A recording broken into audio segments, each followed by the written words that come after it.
everybody. Thanks for joining me for my May 17th forecast for the May Forecast Challenge. As you, I'm sure, are aware at this point, if you've been watching my forecasts, I am forecasting this month to, in an attempt to raise some money for the Neighbor's Pantry and also just have some fun doing it with everything that's going on with COVID-19.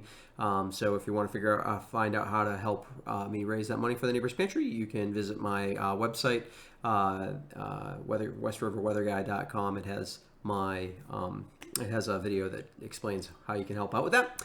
So in terms of our weather for today, we had high temperatures. Today we had low clouds. I'm actually going to show you a satellite feed which shows you that our weather today really, we were so close to full sunshine and a really nice day. It took really till this afternoon, almost this evening. It was kind of like yesterday, except even longer for the clouds to burn off. So didn't really see the low clouds hanging around that long, but sometimes the weather surprises you in New England, and that's kind of what happened today.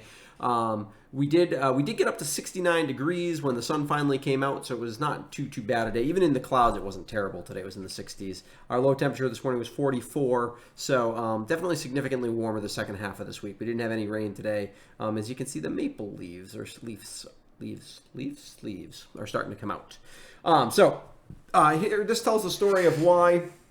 You can see there wasn't actually much cloudiness, just some high clouds right in the mountains here. If you were in a valley location today, I'm going to imagine you saw basically mostly sun, even in, I'm assuming that's true in the Connecticut River Valley and certainly down in Bennington and areas like that. You saw a lot more sun than we did here up in the mountains. But that did hold our temperatures back just a little bit.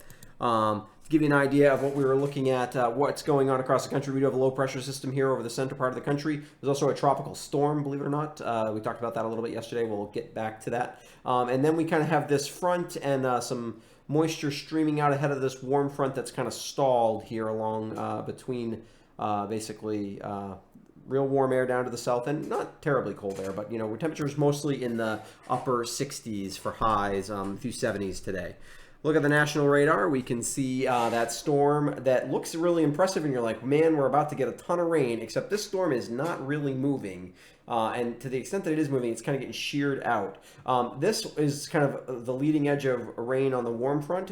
We could get a few sprinkles from that tomorrow, but quite frankly, I don't think we're actually going to end up with too much in the way of rain out of this even tomorrow, and then probably not any more rain after that. Do want to take a quick look at our this is Tropical Storm Arthur. Not all that impressive. Actually, it was more impressive yesterday when it was a tropical depression. It's got a good spin with it, but you can see not a lot of a deep convection around the center of the storm. Quite frankly, it's a little shy of real warm ocean water to help that happen. It is, however, really changing. It's really changed the weather pattern compared to what the models thought was going to happen before the storm developed. And as you can see, it's blocked everything up. This storm across the center part of the country is not really moving west to east, at least not much. We do have kind of the top of it being sheared out as there is a jet stream kind of coming across from southern Canada across the northeast. And so that's where our clouds tomorrow will come from. And like I said, maybe a little bit of precipitation, probably not much. To see that on a wider view of that, you've actually got two. This is a surface low pressure system that's been kind of wrapped up and it's actually being absorbed into a bigger upper level low pressure system, and with a surface low pressure system here over the upper Midwest. Here's your tropical storm, and you can see this is not really moving. Everything is blocked and it's kind of being sheared, and actually what's going to happen is we're going to kind of get a high pressure system to push all of this south from Canada. That's a good thing, especially for the second half of our week. It looks like we're going to sneak out some good weather, and because there is going to be a cutoff low. This is all the storm looks like we talked about how it had different things that could happen yesterday. Most of it's going to eject east. Some of the moisture is going to get drawn into this storm, and there will be kind of a cutoff low that eventually makes its way to probably, it looks like, northern Virginia, maybe Maryland.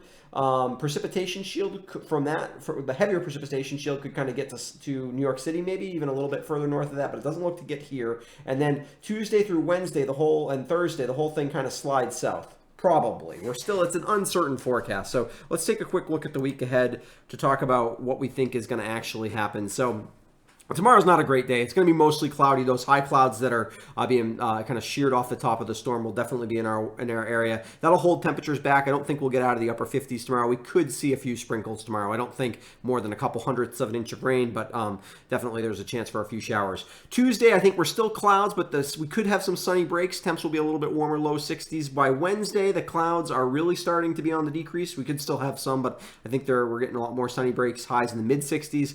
Right now, Thursday and Friday, Thursday particularly looks sunny, and then Friday we don't really know what's going to happen with that low. Is it going to meander back towards us? And even if it does, how much in the way of clouds will it really have with it? Tough to tell. So we'll have to wait and see what happens on Friday, particularly in Saturday. And it looks like by Sunday, the whole thing finally starts to move. The pattern breaks up, and we potentially get back into a warm pattern. Highs maybe as high as the middle 70s by Sunday. And it does look like we'll have a lot of 70s towards the end of the week.